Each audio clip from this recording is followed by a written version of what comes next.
तो देखिए, ये तो हम सभी जानते हैं कि पहली रोटी गाय की रोटी होती है, इसे हमें नहीं खाना चाहिए और ना ही अपने परिवार में से किसी को खिलाना चाहिए। तो इसके लिए आप क्या कर सकते हो, इसके लिए ना आप ऐसे छोटी सी रोटी बनाकर तवे पे लगा सकते हो। क्योंकि कई बार क्या होता है, हम सुबह सुबह ना बहुत जल्दबाजी में होते हैं और हमें फटाफट से रोटी सेकनी होती है। हमारे पास इतना टाइम नहीं होता है कि हम एक रोटी बना सकें। अगर आपके पास टाइम है तो आप एक पूरी रोटी बना लें, अगर टाइम नहीं है ना तो आप एक तवे पे इस तरह से छोटी सी रोटी बनाकर लगा सकते हो। और जब ये सिक जाए तो आप इसको इधर उधर ना फेंकें। सिकने के बाद आप इसको किसी भी पशु पक्षी को डाल सकते हैं खाने के लिए। इससे आपका पहली रोटी का नियम पूरा हो जाएगा।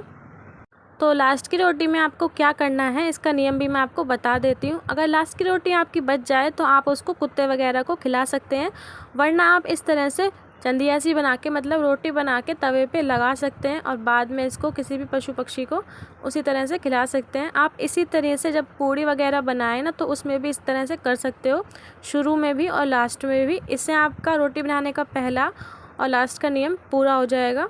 और जब हम रोटी वगैरह बनाते हैं ना तो हमारे आसपास में ना पलोथन गिर जाती है, यानी कि आटा गिर जाता है, तो आप इसे फेंके ना, आप इसे इकट्ठा करके और चींटी वगैरह को खाने के लिए डाल सकते हैं। इससे आपके घर में बरकत होती है। तो ये नियम मैं आपको ऐसे ही नहीं बता रही हूँ, ये बड़े बुजुर्गों के द्वारा बताए गए नियम हैं, तो आप इन्हें ज़रूर से करें। तो चकला और बेलन को हमेशा झूठे बर्तनों से अलग रखना चाहिए। जब कभी भी आप रोटी बनाएं तो चकला बेलन को हमेशा झूठे बर्तनों से अलग रखें और उसे अलग धोएं। उसे एक साथ एक बर्तन में ना धोएं। इस तरह से आप परात में ही चकला बेलन को पानी से धो सकते हैं, क्योंकि ये ज़्यादा गंदे होते नहीं हैं, इन पे सिर्फ आटा लगता है, तो ये आसानी से छूट जाएगा। तो इन छोटी छोटी बातों का अगर आप ध्यान रखेंगे तो देखिएगा आपके घर में बरकत होना शुरू हो जाएगी और आपके जो भी कष्ट हैं, आपके घर में जो भी परेशानियां हैं, देखिएगा वो धीरे धीरे दूर होना शुरू हो जाएगी। तो ये कहावतें ऐसे ही नहीं बनी हैं, ये कहावतें ना बहुत ही सोच समझ कर बनाई गई हैं। इन कहावतों के पीछे ना बहुत से राज होते हैं, तो आप ज़रूर से इन नियमों का पालन करिए। तो अब बढ़ते हैं अगले टिप्स की ओर। रात के खाने के बाद जो हमारे बर्तन हो जाते हैं, उन बर्तनों को हमें रात को ही मांज कर रख देना चाहिए। अगर आप उन बर्तनों को नहीं धोना चाहते हो, आपके पास इतना टाइम नहीं है, तो आप इस तरह से उनकी जूठन निकाल कर भी रख सकते हो और उन्हें सुबह धो सकते हो। लेकिन कोशिश करो कि आप रात में ही उन बर्तनों को धोकर रख दो। देखिए, आज के ज़माने के जो लोग हैं ना, वो इन सब बातों को नहीं मानते हैं, लेकिन जो लोग इन बातों को मानते हैं, ये वीडियो उनके लिए है। जिस तरह से हम अपना घर का मंदिर साफ रखते हैं, इसी तरह से हमारा किचन भी मंदिर है, क्योंकि इसमें माँ अन्नपूर्णा का वास होता है। ये तो आप सभी लोग जानते होंगे कि दुनिया में जितने भी लोग दिन रात काम कर रहे हैं, वो किसके खातिर काम करते हैं, सिर्फ अपने पेट के खातिर और अपनी भूख के खातिर। तो ज़रूर से इन बातों का ध्यान रखिए। तो बढ़ते हैं अपने अगले टिप्स की ओर। तो दोस्तों, कभी भी रात में चूल्हे के ऊपर हमें बर्तन रखकर नहीं छोड़ना है, हमें उसको बाहर से मुक्त कर देना है। जैसे हम लोग अपनी जिम्मेदारियों से मुक्त होना चाहते हैं, उसी तरह चूल्हे के ऊपर भी कोई भार ना छोड़ें। किसी के भी सर पे हमें भार नहीं छोड़ना चाहिए। तो कई बार ऐसा होता है, हम खाना वगैरह बनाते हैं और बर्तन को ना गैस के ऊपर ही छोड़ देते हैं और हम जाके सो जाते हैं। तो ऐसा ना करें। सोने से पहले हमेशा गैस के ऊपर जितना भी बाहर है, कोई भी सामान रखा है तो उसे हटा दें और गैस को पहले अच्छे से साफ़ कर दें, अपना किचन साफ़ सुथरा कर दें, उसके बाद जाके आप सो जाएं। ये सब नियमों के हिसाब से शुभ नहीं माना जाता है। जो भी लोग इन बातों का पालन करते हैं, उनके घर में सुख समृद्धि आती है और वो जीवन में कई तरह की सफलताएं प्राप्त करते हैं। तो चलते हैं अपने अगले टिप्स की तरफ। अगर आपके चूल्हे पे कुछ भी बन रहा है या पक रहा है तो उसे डायरेक्ट झूठी प्लेट में ना रखें। उसे पहले एक साफ़ सुथरी प्लेट में रख लें और उसके बाद जाके उस व्यक्ति की थाली में रख दें जो खाना खा रहा है। तो देखा होगा ना आपने कभी, जब हम रोटी सेक रहे होते हैं और जो व्यक्ति खाना खा रहा होता है, हम उसकी प्लेट में डायरेक्ट चिमटे से पकड़कर रोटी रख देते हैं, या फिर जब सब्जी हम डालते हैं तो डायरेक्ट उसकी झूठी प्लेट में सब्जी हम डाल देते हैं। तो ऐसा ना करें। पहले उसे किसी साफ़ प्लेट या कटोरी में निकालें और उसके बाद जाके थाली तक पहुंचाएं। तो चलते हैं अपने अगले टिप्स की तरफ। जब हम रोटी बना के हटते हैं तो हम गर्मा गर्म तवे पे एकदम धड़ाक से पानी डाल देते हैं, लेकिन नियमों के अनुसार हमें ऐसा नहीं करना चाहिए।